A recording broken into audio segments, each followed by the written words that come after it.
Does anybody else get stuck obsessing about the next step in life? You might think, if only I knew where I would be in 6 months, how this whole situation works out, then I could live with peace and enjoy the moment.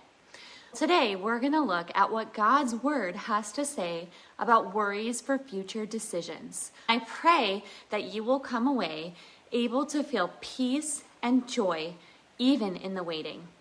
I'm Sarah, and I'm here with you to practice talking back truth to our crazy thoughts and feelings.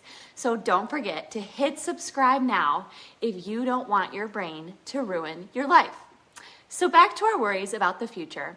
No matter what phase of life you're in, there's always some looming decision on the horizon. All you youngins out there might be asking, where will I go to college? Will I find a spouse? Where will we live? Then you move on to, when will we start having kids? What if I'm not able to have kids? Will I be a good parent? After a while, you're asking, should we be done having kids? What's the next step in my career? What should we do for the kids' schooling? Should we move? Eventually, there's questions about retirement, grandkids. The decisions don't ever really stop. There's always some uncertainty about the future because, well, we're not in the future. We aren't there yet. Some people seem to have a real gift for just going with the flow, living in the moment, and trusting that opportunities will present themselves at the right time. I, unfortunately, am not one of those people. It would be really sad if someone was able to quantify how much time I've spent agonizing over the future. Right now, I'm in a season where my youngest is a few months out from starting school. I basically have no idea what I'm going to do once she's in school. I've been home with 4 kids for over 10 years. Will I return to teaching? Will I find a part-time job? Will I spend each day ugly crying while looking through my kids' baby albums? I realized the other day that I am not fully soaking up this last year at home with my daughter because I'm so torn up about not knowing what next year holds. So I don't know what your specific future question is, but I'm guessing it also steals a lot of your thought life and your time. I'm guessing I'm not the only one who gets a pit in my stomach thinking how I'm no closer to a decision now than I was 6 months ago. But instead of letting my feelings and thoughts run the show, I want to open my Bible and practice talking back truth to these worries about the future. So first, I need to accept that the future is safe in God's hands. He is sovereign, and He has worked out every detail of my life.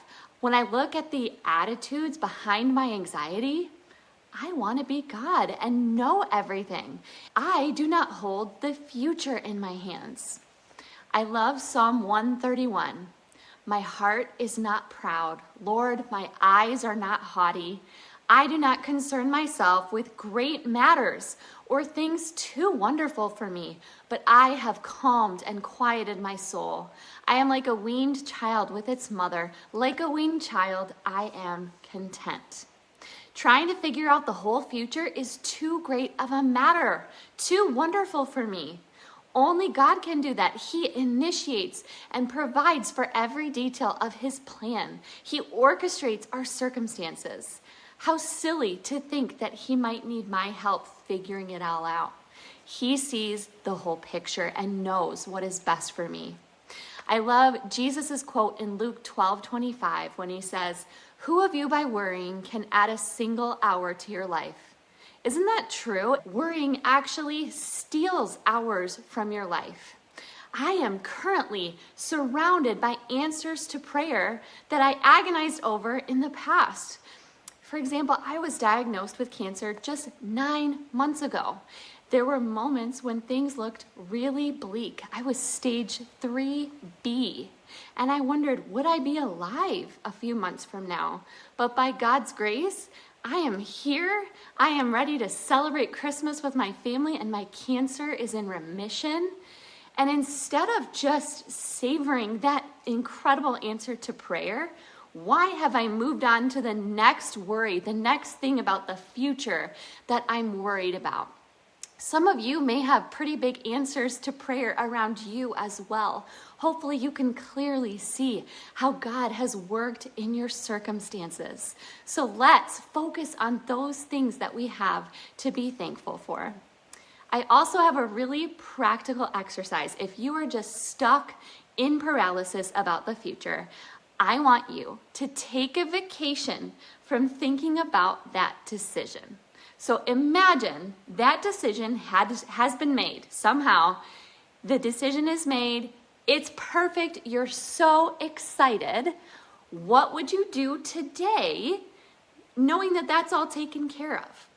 Whatever that is, whatever those activities are, the practical things you would do, the people you would spend time with, do that. I hope your worry vacation leaves you feeling wonderful. Will you hit me up in the comments? What big decision or next step are you going to intentionally take a vacation from today? And I am praying that you will just feel incredible peace and joy as you surrender your future to God's capable hands. Thank you for taking this journey with me as we practice talking back truth.